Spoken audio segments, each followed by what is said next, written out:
Bueno, volvemos en un nuevo bloque de María Libre Televisión. Hoy día lunes hasta las 5 de la tarde con ustedes como siempre. Bueno, mi nombre es Franco Acosta. María Lucrecia se está tomando un descansito breve luego de la terrible nota que hizo muy buena con la diputada Estela Regidor. Ahora nos toca hablar de un tema también que seguramente acata mucho a todos ustedes, porque vamos a hablar del dolor y la enfermedad del Parkinson, ¿no? Es un síndrome, ¿no?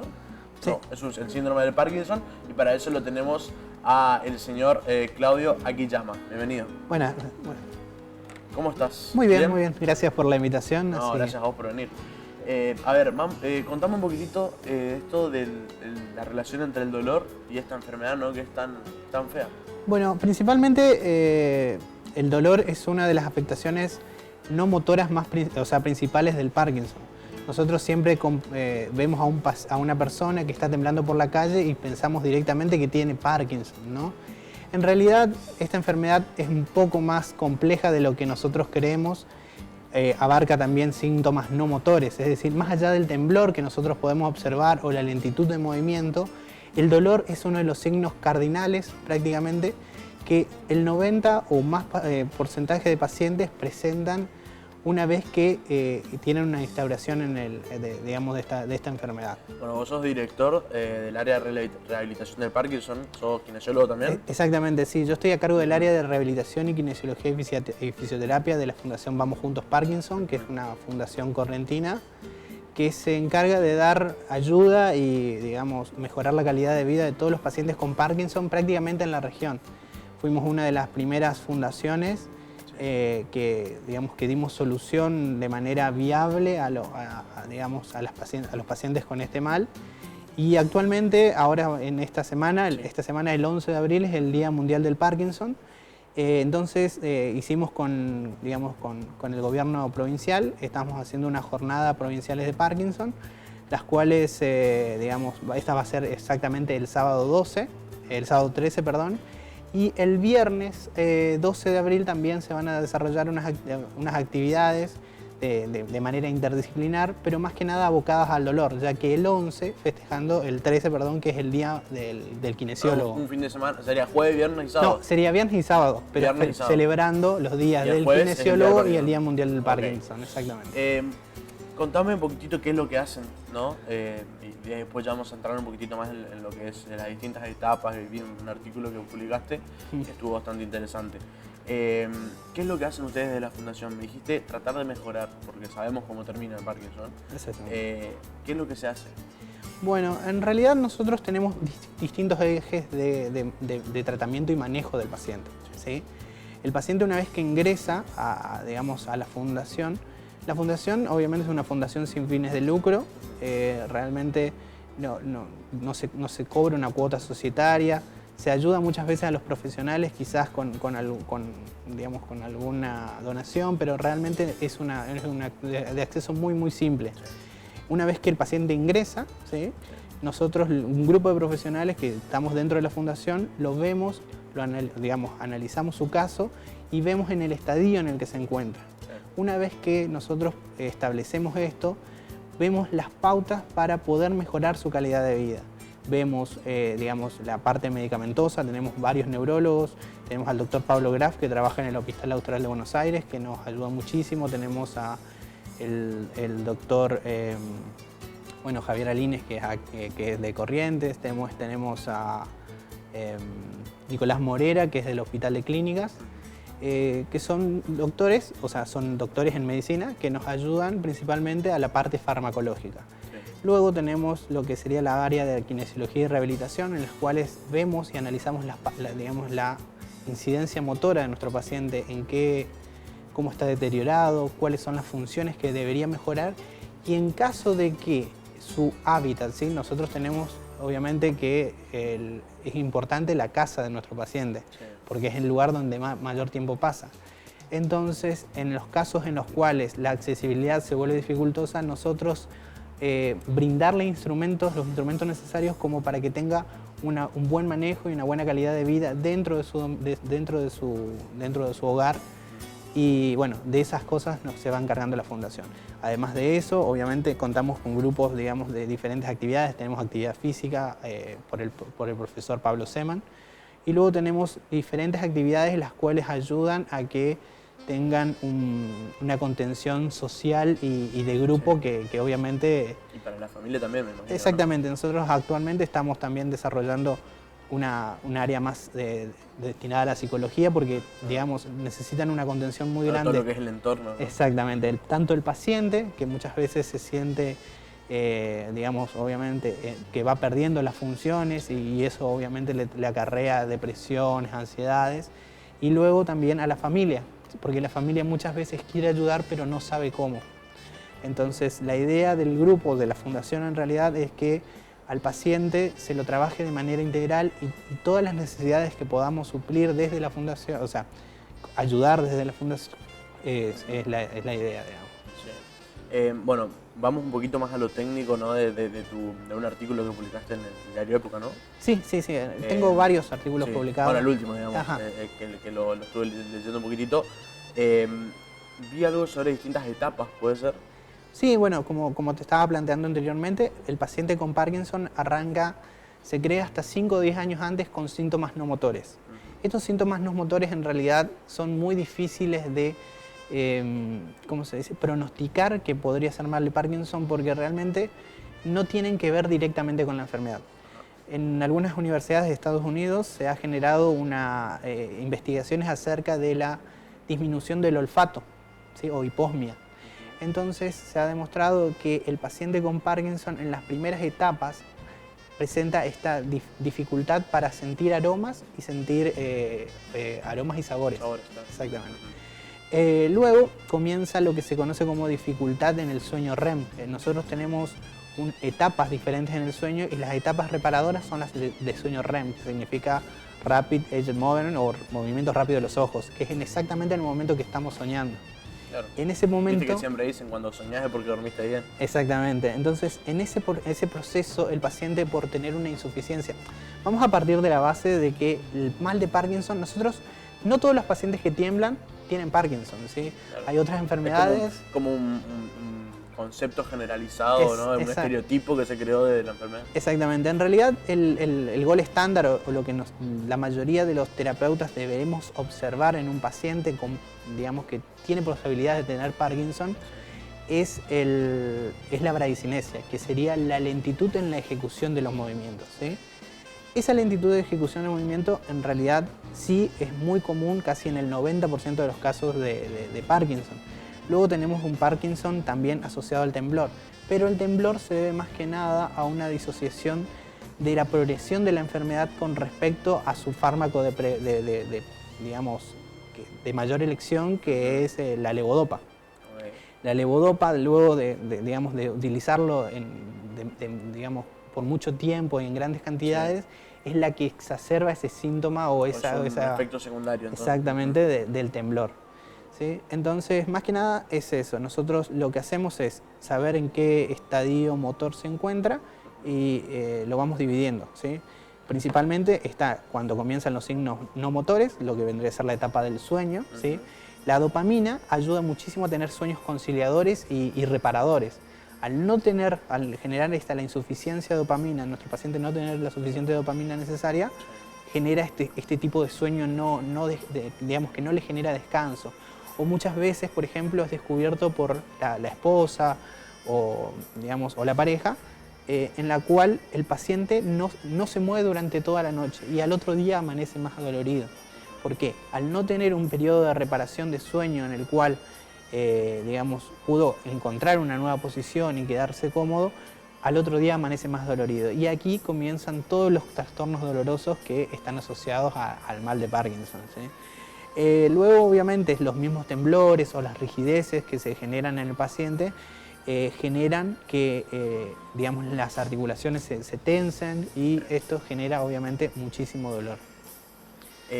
Nos faltó decir, ahora que me estoy acordando, el lugar donde se va a hacer. Dijimos dijimos la fecha, que va a ser viernes y sábado, 11 y 12, ¿no? No, 2 y 13 de abril. 2 y 13, estoy con el 11, no sé por qué. Va a ser en el Hospital Escuela, ¿sí? El 13 de abril exactamente. Vamos a hacer la jornada dedicada exclusivamente al Parkinson, ¿sí? Ahí lo que vamos a hacer, van a ser actividades, vamos a traer al doctor Pablo Graf, que es nuestro colaborador en Buenos Aires, vamos a traer Es gratuita para todos los profesionales de la salud. Sin embargo, a partir de las 11:30, 12, nosotros vamos a hacer la presentación de un libro de la Fundación en el cual damos conocimiento de, digamos, tanto desde el punto de vista del paciente, ¿sí? Tiene un apartado en el cual cada uno de nuestros pacientes van contando sus anécdotas, sus experiencias de cómo llegaron digamos, cómo llegaron al diagnóstico de la enfermedad, cómo la están sobrellevando, cuáles fueron sus conflictos con la familia, cuáles fueron... Más que nada para generar una autorreferencia quizás en otros enfermos y que de una manera más, digamos, simple encuentren una solución, digamos, basándose en las experiencias que ya tuvieron otros pacientes. Luego tenemos la parte que vendrían a ser las partes terapéuticas que nosotros enseñamos, o sea, la parte de kinesio, la parte médica, todo está desarrollado para que sea un interés multidisciplinario. Muchas veces es importante y es necesario que nosotros comprendamos qué siente nuestro paciente.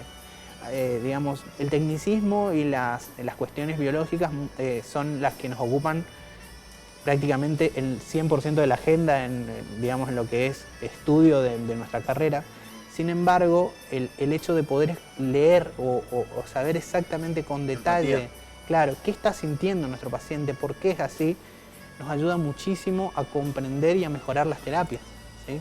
Un paciente que no tiene ganas, que se encuentra en un entorno familiar que no lo favorece, digamos, obviamente no va a responder bien a la rehabilitación, no va a responder bien a la medicación, y de esa manera nosotros desde la experiencia de vida de nuestros pacientes podemos generar un cambio mucho más significativo que en ese paciente se traduce en, digamos que ese cambio de paradigma se traduzca en miles de pacientes contentos y con una buena rehabilitación y un buen tratamiento medicamentoso.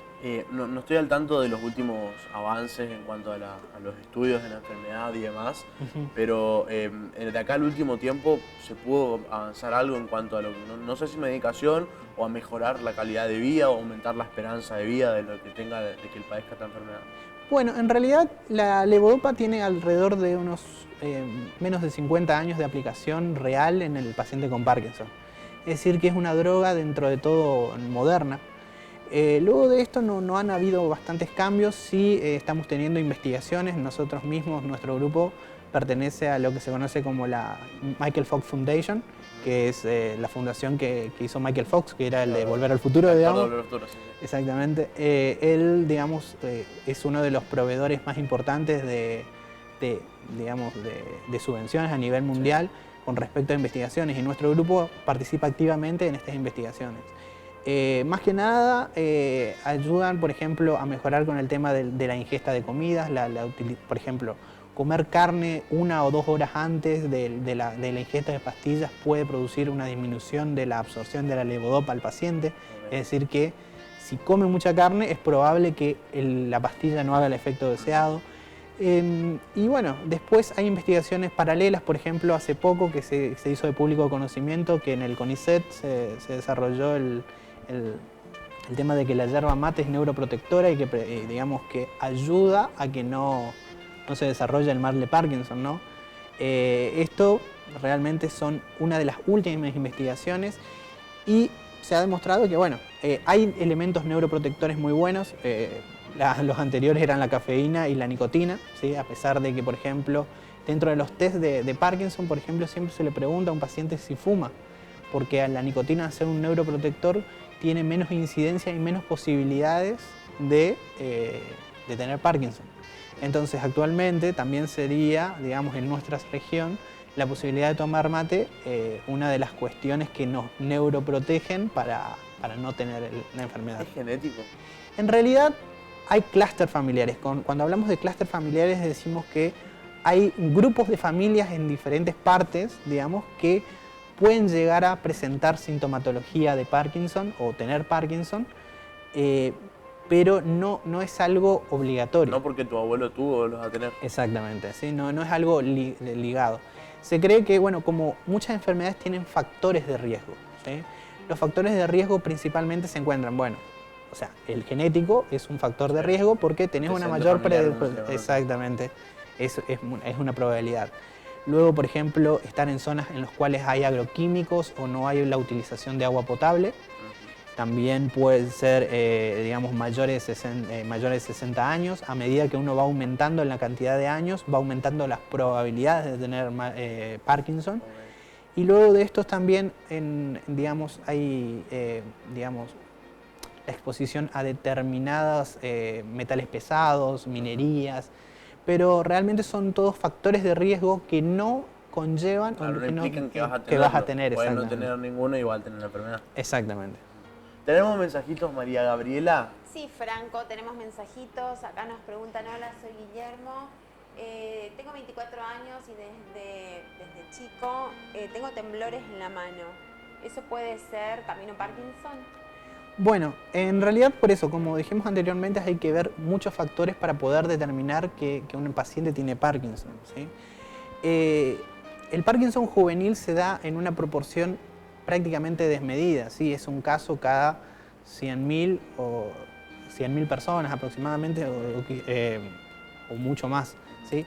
En realidad, primero hay que analizar todas las posibilidades de que generen temblor. Por ejemplo, haber tenido una pequeña isquemia transitoria en el cerebro o en un segmento del cuerpo pueden llegar a generar este tipo de temblor.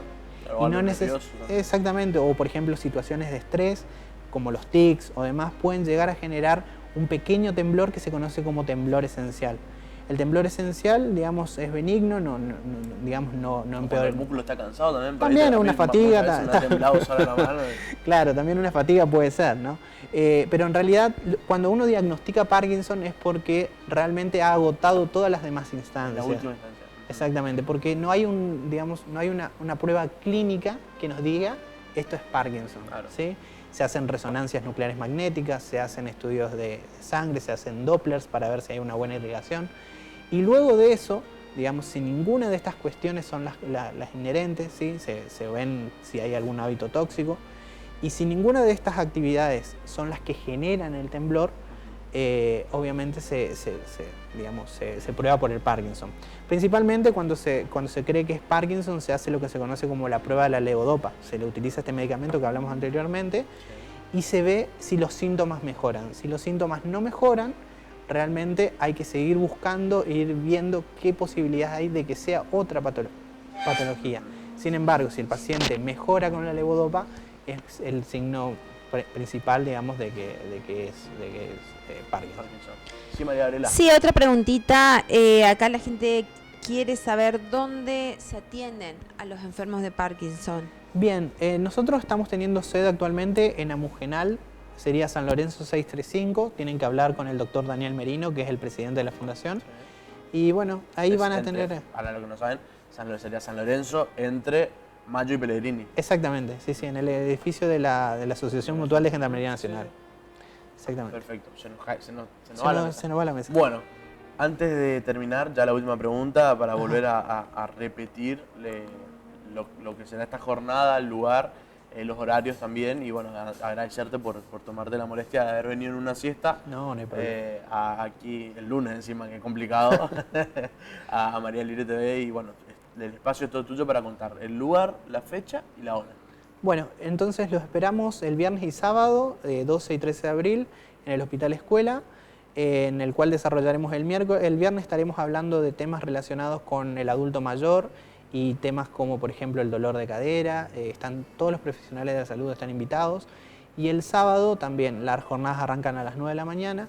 Se van a hablar exclusivamente de Parkinson, van a estar referentes nacionales muy importantes, y a partir de las 11:30 del mediodía pueden acercarse el público en general para la presentación del libro que se va a dar en el Hospital Escuela.